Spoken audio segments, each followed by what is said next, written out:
Hello नमस्कार, Rita ब्लॉगमध्ये तुमचं स्वागत आहे. चला तर मग आज आपण वांग्याची भाजी आणि बटाट्याची भाजी बनवून घेऊया. त्यासाठी लागणारं साहित्यही मी चिरून ठेवलेलं आहे. सोबतच मी कांदा, टमॅटो, लसूण, अद्रक आणि हिरवी मिरचीची पेस्ट, कढीपत्ता हे सगळं मी कापून चिरून ठेवलेलं आहे. सोबतच मी कढई ठेवलेली आहे गॅसवर तापण्यासाठी आणि सोबतच मी आमच्या बाळासाठी खिचडी लावलेली आहे फिक्की कुकरमध्ये. आता हे बघा, कढईत तेल मी टाकून घेतलेलं आहे, तेही गरम करून घेऊ आपण छानपैकी. आणि सोबतच आपल्या बाळाची खिचडी तयार होती आहे बघा. शिटी झाली आत्ता कुकरची. चांगली मऊ खिचडी शिजवून घेऊ आपण चांगली बाळाला. सोबतच कढईमध्ये मी तेल टाकून घेतलेलं आहे. आता कढई गरम झाली, तेलही गरम होत आलेलं आहे. आता तेल चांगलं गरम झालं ना, त्यानंतर मग मी मोहरी टाकणार आहे तेलामध्ये.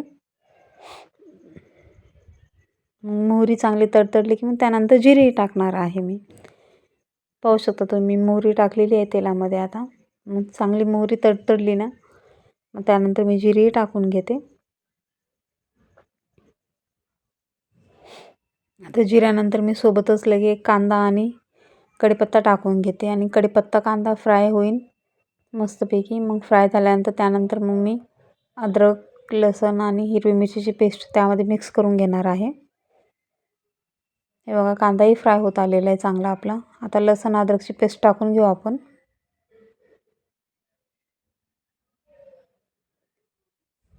आता लसूण अद्रकची पेस्ट टाकून घेऊ. आता लसूण अद्रक मस्त आपण फ्राय करून घेऊ तेलामध्ये. तेही फ्राय होत आलं ना, मग आपण टमाटोही मिक्स करून घेऊ त्यामध्ये. आता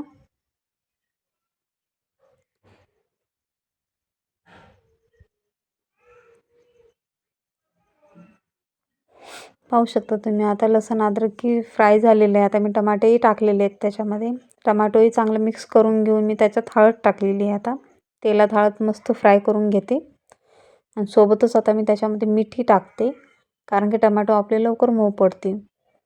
आता सोबतच मी टमॅटोही त्याच्यात टाकून घेते. टमॅटो टाकून घेतलेले आहेत. आता मीठही टाकते त्याच्यामध्ये. हे बघा, आता मिठाने काय होईल, आपले टमाटे लवकर शिजून येतील. आता त्यामध्ये मी लगेच लाल तिखट मसाला हे सगळं एकत्र मिक्स करून घेतलेलं आहे. आता तेही टाकून घेते. जसं आपल्याला भाजीला तिखट लागतं किंवा मसाला लागतो तसं आपण आपल्या पद्धतीने टाकून घ्यायचा. साधी सिंपल आहे बटाट्याची भाजी, जास्त मसाल्याची वगैरे नाही आहे. आता यामध्ये बटाटे मिक्स करून घेतलेले आहेत मी. बटाटे मिक्स चांगलं करून घेऊ, तेलामध्ये फ्राय करून घेऊ आपण छानपैकी.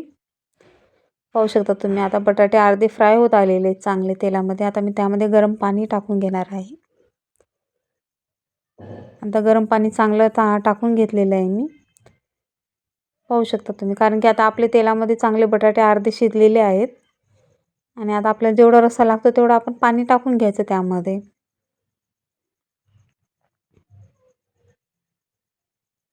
पाहू शकता, आता आपली भाजी आहे ना अर्धी शिजत आलेली आहे. आता आपल्याला जसं लागेल तसं आहे ना पाणी टाकून घ्यायचं आणि त्यामध्ये शेंगदाण्याचं कुटी टाकत यायचं. हे बघा, आता मी शेंगदाण्याचं कुटी टाकून घेते त्यामध्ये. आता आपल्याला जेवढं लागतं त्यानुसार आपण घ्यायचं. शेंगदाण्याचं कुटी मिक्स करून घेते त्याच्यात चांगलं. आता बटाट्याची भाजी चांगली शिजत आलेली आहे, आपली शिजलेलीच आहे ऑलरेडी. सोबतच मी लगेच दुसरीकडे आहे ना आता वांग्याच्या भाजीची तयारी करून घेते. पातेलं गरम करण्यासाठी ठेवलेलं आहे गॅसवरती मी. पाहू शकता तुम्ही, आता बटाट्याची भाजी आपली कंप्लीट झालेली आहे. आता आपलं पातेलंही गरम झालेलं आहे आता गॅसवरती. सोबतच आता हे बघा वांगे आणि जे आपलं कापून ठेवलेलं होतं त्याच्यातलं अर्धा मी वापरलेलं आहे भाजीला. आता याही भाजीला त्याच्यातलाच अर्धा मसाला वापरेन मी. हे बघा, पाहू शकता तुम्ही बटाट्याची भाजी. आणि आता वांग्याची भाजी करायची आहे ना, तर त्यामध्ये मी मोहरीही टाकलेली आहे, जिरेही टाकलेले आहेत, कांदे आणि कढीपत्ताही मिक्स करून घेतलेला आहे मी तेलामध्ये. आता तेही चांगलं फ्राय करून घेतल्यानंतर मी त्याच्यानंतर अद्रक लसणाची पेस्टही टाकून घेतलेली आहे. जसं आपण बटाट्याची भाजी केलेली आहे तशीच भाजी ही आपल्याला करायची आहे.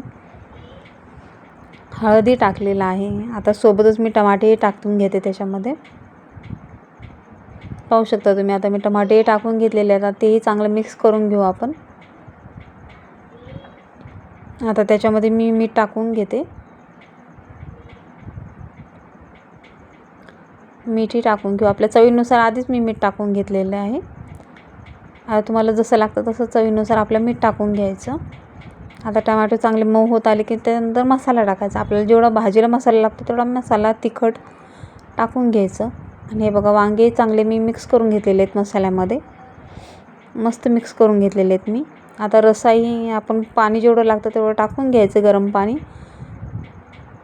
आणि त्यामध्ये मी शेंगदाण्याचं कूटही लगेच मिक्स करून घेतलेलं आहे.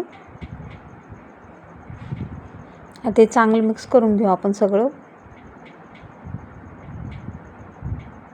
वांग्याला आपला चांगला मसाला लागला ना मग वांगे छान लागतात. आता हे वांगे आपल्याला जेवढा रस्सा लागतो तेवढा आपण टाकून घ्यायचं पाणी. पाहू शकता तुम्ही आता आपली वांग्याची भाजी झालेली आहे.